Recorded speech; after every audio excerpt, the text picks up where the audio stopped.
Have a seat. By the way, I know you're here to talk about the movie, but I loved The Leftovers last season. You did a great job on it. Thank you. It was a great character, and you really...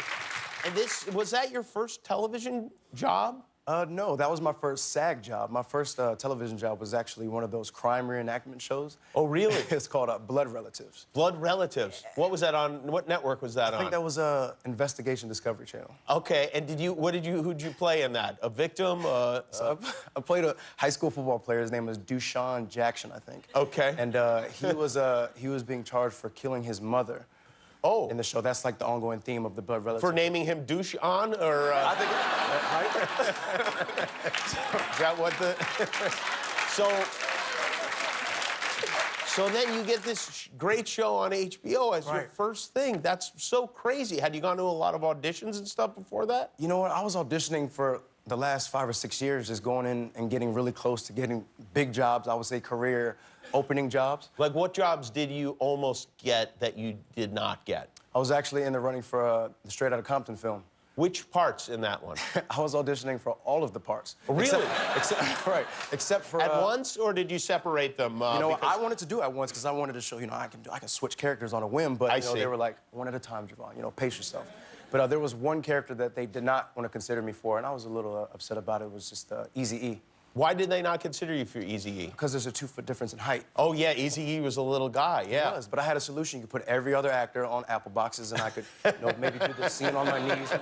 Did you explain that to them, or? I tried to. You did, yeah. They didn't listen. Wow. Well, I bet they're mad at themselves right now. So you've had, I mean, really, like, meteoric rise here, being in this movie that Denzel Washington directed, and you co-star with Denzel Washington in the movie. That has to be an incredibly intimidating... Was it intimidating for you? All of it. It was, yeah. Even from the audition experience. I mean, it was one of those things where you get that opportunity where you're getting ready to meet one of your heroes. Yeah. This is a guy, I watched all of his movies. I've reenacted all of his monologues in the mirror in my bathroom, sad to admit, and was horrible at it because I'm not Denzel. But just having that moment when I was going to meet him, I remember I was standing right outside of the casting office, and I was hearing him read with another guy, and I was like, I got to show him I'm not afraid.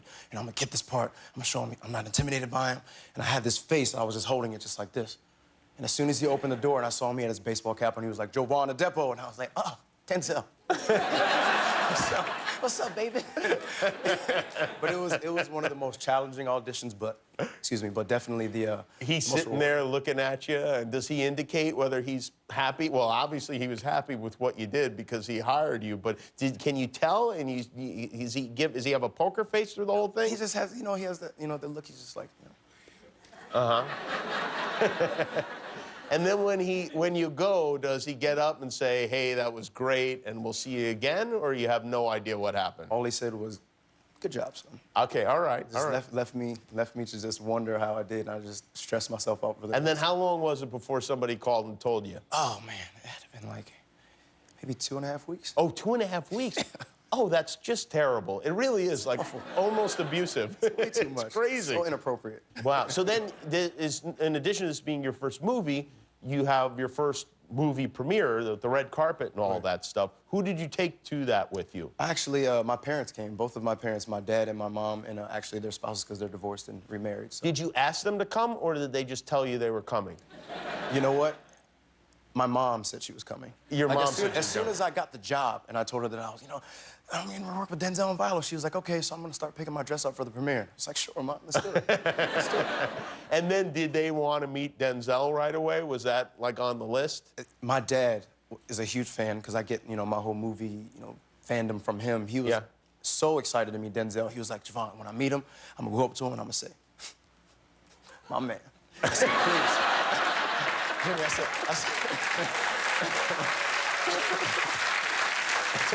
said, please do not do that because, you want to show that these guys that you think they're cool and they're regular guys. I was like, Dad, please do not say that to me. Anytime a dad says, you know what I'm going to do when I meet him, it never results in anything positive. Never. So where do your parents live? Where are you from originally? So I was born in England. I was raised in Waldorf, Maryland. Okay, so how did you come out to L.A.? Did you come on your own? Yeah, I did. I went to Bowie State University. I majored in political science, and I was actually transitioning into wanting to become a screenwriter. And I had the advice of a writer out here told me I had to move to LA to kind of make that happen. So I had done plays in high school and done a couple plays for my church. And there was a lady that went to my church, and she was like, "You have a knack for acting. You should consider pursuing it." And I was like, "No, actually, I'm going to be playing professional football soon," because when you're a kid, you want to be an astronaut or a pro baseball player. Yeah, right. You think mine was football. Right. But I was like a bench warmer the entire time, most of the time in high school and in college. So I was like, I'm probably not going to get drafted or get invited to the combine, but that's okay. Well, you got to play a football player in the movies, so that's so that's kind of close, I guess. And when you come out here, do you know anybody? Do you have like a family member out here? I did. I was very fortunate. I had an aunt and uncle who really helped me establish, how to get headshots taken and start submitting myself for things. But my first actual connection to the industry, I would say, was the lady at the church in Maryland. She was like, at the time, she was like, I have a sister who's in the industry, so if you ever decide to take acting serious, just let me know. I'll call her. She's doing okay. I said, okay. So fast forward to 2011 when I moved out here. I called her up and I was like, "Can you introduce me to your sister?" She's like, "Yeah, her name's Viola." So it was Viola Davis. So wow. that's how I met her. And she didn't tell you that? She did. She told me her name, but I just didn't know who she was at that time because I had watched tons of movies, but I was in the sports and I was in my own. And then did Viola go, "No, I'm not helping some kid from your church," or did she? I don't know how their conversation was because Diane, her older sister, is like I said, the oldest sister. She was like, "You're gonna meet this kid. You're gonna help him out." Oh. She's like, "Okay." And she did help you out. She did. Her and her husband were very hands-on as far as helping me establish myself as an actor and how I need to develop my craft. Well, that's a great thing. Absolutely. When you win an award, you better thank her. You have to remember that, Of course. Okay, all right. Don't forget, write it down. I've already done it. Maybe even tattoo it on the front of your hand or something like that. Well, congratulations to you on this hugely successful young career. That's Jovan Adepo, everybody. Fences is in theaters now. Hi, I'm Jimmy Kimmel. If you like that, click the subscribe button below, and good things will happen forever.